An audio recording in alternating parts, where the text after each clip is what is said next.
Jemi rikthyer, do të flasim tani për një tjetër sulm të radhës, i dyti brenda pak orësh, i Izraelit në drejtim të Iranit. Mediat, por edhe autoritetet në Tel Aviv kanë dhënë detaje se po vjojnë sulmet ndaj centraleve bërthamore të Iranit nga ana e IDF-s Izraelit, ndërkohë që IDF-ja ka ndalur edhe sulmet që vinë me dron nga Teherani zyrtar. Ka reaguar edhe presidenti amerikan Donald Trump, i cili i është drejtuar Iranit të arrijë një marrëveshje me Izraelin, pasi sulmet do të jenë edhe më brutale. Ne minut pas minute do i përcjellim të gjitha këto zhvillime gjatë kësaj hapësire të drejt për drejt informative. Ndërkohë kam në këto çaste diplomatin dhe antarin e Këshillit të Ambasadorëve shqiptar, zotin Jorgji Kote, për të folur pikërisht mbi sulmin e Izraelit ndaj Iranit.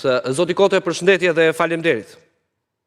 Përshëndetje zoti Agalliu, juve, stafit dhe gjithë atyre që na ndjekin. Faleminderit.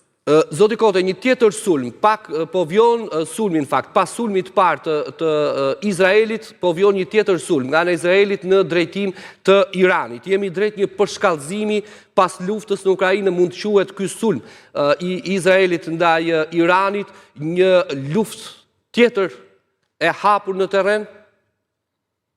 Keni plotësisht drejt, para një ore u krye sulmi i dytë masiv kundër objektivave ndryshme bërthamore të ushtarake në Iran. Pra kemi të bëjmë me një përshkallëzim të sulmit nga ana e Izraelit. Këtu ai ndikohet nga 4 faktor kryesor që merr hovë, që inkurajohet në të sulme.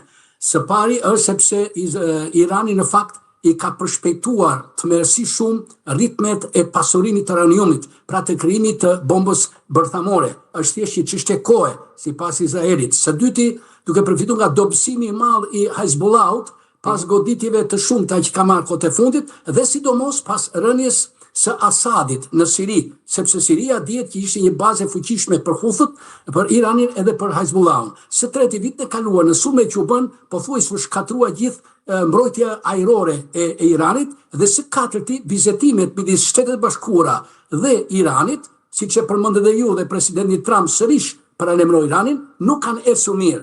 Pra po ecin keq, nuk shikohet në një perspektivë. Kështu që Izraeli mendon dy duart për një kokjan, pra ta mbrojnë vendin para se të jetë vonë. Është një situatë e rrezikshme, siç thatë ju me të drejtë, që e acaron gjendjen sepse boll kishim luftën e Rusisë dhe Ukrainës, ku ju e dini që gjithë janë angazhuar për të arritur një anëpushim, një paqe. Kjo e ndërlikon shumë tepër situatën, aq më tepër që nesër është parada e madhe ushtarake në Washington, në rast se 250 vjetorit të krijimit të Ushtrisë Amerikane, koincidon me ditën e 79 vjetorin e Trumpit. Të dielën fillon në Kanada samiti G7-s dhe në 24 deri 25 qershor është samiti i NATO-s në Hag, ku do diskutohet pikërisht për qëndrimet ndaj Rusisë, për luftën në Ukrainë, për një paqe të mundshme, dhe tashmë vëmendja do të përqendrohet rrezik më shumë se sa të Ukraina tek kriza e re në lindjen e mesme. Ndërkohë, Kote, deri tani konfirmohet nga Izraeli se janë vrarë mbi 20 komandant, mes tyre dhe shefi i gardës revolucionare të Iranit, Hossein Salami, i cili ka qenë i sankcionuar nga OKB dhe nga Shtetet e Bashkuara të Amerikës. Më bëri përshtypje të reagimit Trumpit, i cili ndër të tjera tha, përveç se do të ketë sulme të tjera brutale, duhet bëni marrëveshje pasi ata të cilët mund ta pengonin këtë marrëveshje, kishte fjalën për drejtuesit, le të themi e lartë ushtarak të gardës revolucionare, nuk jetojnë më. Ishte vërtet ishte një operacion shumë i suksesshëm, një fshehësi të madhe nga ana e Izraelit, siç raportojnë shumë burime të brendshme. Domethënë Mossadi ishte futur në thellësi, kishte depërtuar deri në bazat e Iranit, pati 2000 avion, të cilët goditin 100 objektiva shumë të rëndësishme dhe juve i përmendet. Tani, kjo kuptohet ka një po dënohet nga liderët botëror, por që të jemi realist, meqense jemi dhe diplomat, pra në kuptimin diplomatik të fjalës, mendoj, siç shumë ekspertë të tjerë, që kjo ishte e nevojshme. Pse? Sepse që ta ulesh Iranin në tryezën e bisedimeve, si dhe Rusin në rast të Ukrainës, ti duhet kesh avantazh ushtarak në fronte luftive, pra ta trembësh, ta kërcënosh ata, që kur ai të ulet tryezën e bisedimeve, ti jetë Izraeli, Amerika, që të diktojnë kushtet e paqes apo të marrëveshjes, dhe jo Irani. Kështu që me këto sulme të përshkallëzuara, pavarësisht se po dënohen nga formale, nga OKB-ja, nga lider të ndryshëm, natyrisht krijohen shumë probleme për sigurinë, por është një mënyrë e mirë, domthonjë, për ta dekurajuar, për ta trembur, për ta kërcënuar Iranin në ato linja që i përmendë ju me të drejtë, dhe presidenti Trump i tha që ose uluni tani në tryezë, sapo e postoi në Truth Social, ose ndryshe do të shkatroni, pra nuk keni të ardhme, aq më tepër që dhe liderët e tyre tashmë janë vrarë edhe kryesorët dhe po vriten. Pra është një zhvillim pozitiv, po që natyrisht tani pas pak duhet t'ia lërë vendin në fakt vizitimeve diplomatike, sepse po të vazhdoj asarimi, atëre do të ketë pasojë shumë të mëdha politike, ushtarake, po edhe ekonomike. Keni parasysh çmimet e naftës, të energjisë, bursat, aksionet e tjera. Ndërkohë, zoti Kote, mund të quhet ky sulmi më i madh deri tani ndërmarrë nga Izraeli ndaj Iranit? Po, më i madhi dhe më i suksesshmi. Ju i dhat ato të dhëna, domethënë, qoftë ato bazën Natanzin, baza më e rëndësishme, qoftë liderët që u vranë, qoftë edhe 6 shkencëtarë më të miq ka Irani, po kryesore ishte mesazhi i kërcënimit, i deterrence. Domethënë që shiko, ose uluni në tryezë të vizitimeve, po jo si në 2015, se rikujtojmë që fiks në 10 vjet më parë, në 14 korrik 2015, në Vjenë, ju e dini, nënshkrua ai plani tërësor gjithëpërfshirës i veprimit me ndërmjet Iranit dhe 5 vendeve anëtare të Këshillit të Sigurimit, Gjermania plus Bashkimin Evropian. Mirë po, Irani vetë në 2020 e pranoi që nuk mund t'i zbatonte më kërkesat e tyre, prandaj dhe u tërhoq nga ajo, por tha që do të bashkëpunonte me Agjencinë Atomike Ndërkombëtare, e cila ka treguar që Irani vërtet nuk i ka zbatuar ato premtime që mori me qëllim që t'i hiqeshin sanksionet. Pra me Irani me sa duket nuk ka gjuhë tjetër përveç se përshkallëzimit të forcës nga një anë, por ama të shoqëruar tashmë me një diplomaci shik, jo thjesht me një businessman siç është Witkofi i Shtetet Bashkuara, që nuk bën vesh ka diplomacia, duhen ekipe negociatorësh si Richard Holbrooke i ndjer, në mënyrë që të ulen dhe të bëjnë një plan tërësor për zgjidhjen në Lindjen e Mesme. Nuk është vetëm kjo, ju e dini, është Gaza, është Palestina dhe çështje të tjera. Zoti Kote, cili do të jetë roli i Rusisë tani pas sulmit ndaj Iranit? Ne e dimë që Rusia, pavarësisht se ka marrëdhënie të mira me Izraelin, ka dhe marrëdhënie shumë të mira diplomatike dhe shtetërore dhe me Iranin, dhe roli i Turqisë.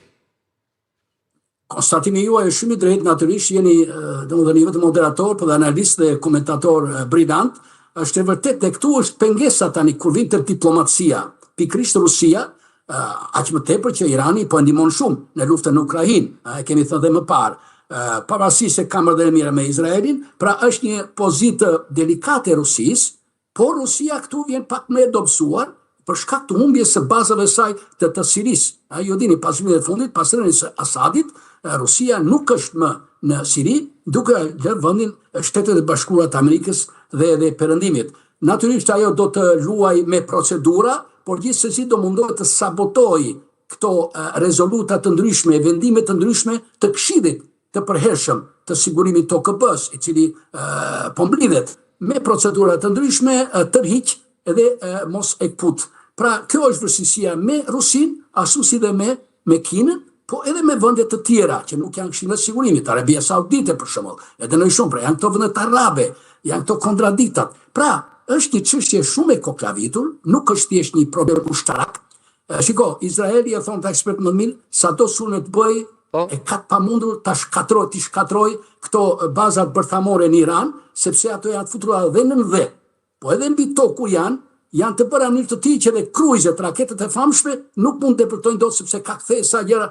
Pra, është një çike vështirë nga ana ushtarake që ta mposhësh komplet Iranin. Prandaj them që duhet diplomacia dhe kjo diplomaci do të shfaqet edhe me Rusin, duke lidhur të natyrisht edhe me paqen dhe anëpushimin me Ukrainën, çka ajo natyrisht do të kërkojë atë sopën e vet, llokmën e vet. Sepse Trump tha, ne kemi qenë në dieni të sulmit, duke kur është pyetur nga gazetarët, por SBA nuk ka lidhje me këtë sulm. Pra, pse ky veprim i administratës amerikane? Se shpesh ne kemi parë që administrata amerikane ka qenë krahët e Izraelit.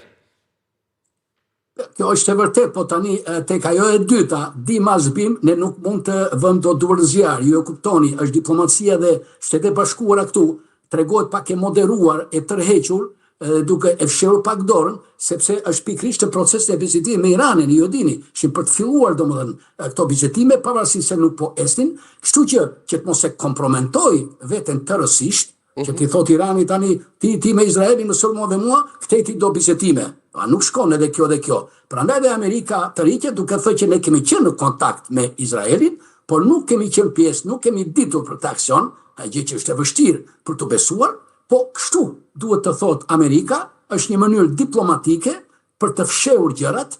Ju kam thënë një citat njëherë Thomas Pickering, është ambasadori i famshëm amerikan, jeton 92 vjeç, ai ka i thënë të bukur, diplomacia dallohet nga arkeologjia, se arkeologjia zbulon të panjohurën, kurse diplomacia mbulon të njohurën. Pra, kështu do të kuptuar dhe ky qendrim amerikan, aq më tepër kur Trumpi ja tha sopas Iranit që o uluni në tryezë ose do të shkatroheni, do të asgjësoheni. Sepse zoti Kote kemi 3 vatra, kemi të hapura, luftën në Ukrainë, ku është Evropa, tashmë goditja e Iranit në lindjen e mesme dhe Gaza. Pra, bota është në një udhkryq ku edhe liderët evropian, por edhe ata botror, duket sikur diplomacin e kanë vënë në gjumë.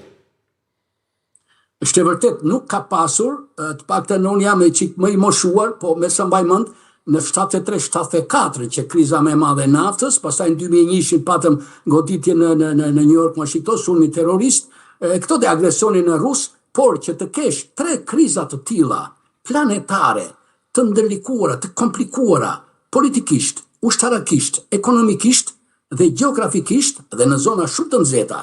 Ku përfshi Evropën këtë radhë, ku është Bashkimi Evropian, që u kriju 58-ën pikrisht që të ketë paqe, jo vetëm në Evropë, po edhe jashtë Evropës. Kemi lindjen e mesme pasaj, që është një vulkan i madh që po shpërthej nuk dihen pasojat, dhe aty është ndar, kemi Gazën, kemi Palestinën, shtetin e Palestinës kërkesën, kemi tani edhe Iranin me Izraelin, Irani që dëshiron ta zhduki nga faqe e leut Izraelin dhe Izraelin që kërkon të mbrohet.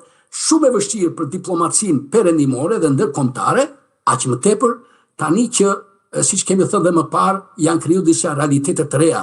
Në fakt po prishet ai rendi ndërkombëtar, po sëndon më shumë diplomacia më të fortit, jo forca e ligjit, po ligji i forcës. Dhe diplomacia ka dalë pak në plan të dytë. Kështu që mua më duket shumë e vështirë dhe nuk e di dhe asnjë nuk e thot dot se si do dilet nga këto kriza, pasi mungojnë dhe diplomatët e fort me emër siç ka qenë në parë, Amerika që i ka pasur nuk i ka qefti përdori më këta, ju shikoni, ajo po përdor edhe për Rusinë, edhe për lindjen e mesme Vitkofin. Pra nuk përshfryzon diplomacin, bile do ta shkurtoj 50% diplomacin. Nga ana tjetër, kërcënimi rus, i cili duke parë dobësinë e perëndimit, kërkon të sulmoj një vend NATO-s për të parë a do zbatoj Neni 5, kemi pasaj ekstremizmin brenda vendeve të Evropës, që po vjen në pushtet, me thënë të drejtën është një krizë 3 fisht apo shumë fisht, që unë nuk e di se si do të delet, por megjithatë diplomacia vepron, shtetet veprojnë, do të merren me këto probleme dhe urojmë që pasojat të jenë sa më të vogla të mundshme, me qëllim që të shmanget një konflikt planetar, një luftë ere botërore. Pra, kudo fatkeqësisht po bie era luftë. Zoti Kote, faleminderit. Ishe kënaqësi të ishim së bashku. Faleminderit juve, ju uroj gjithë të mira. Ishim me Jorgji Koten nga Brukseli mbi zhvillimet e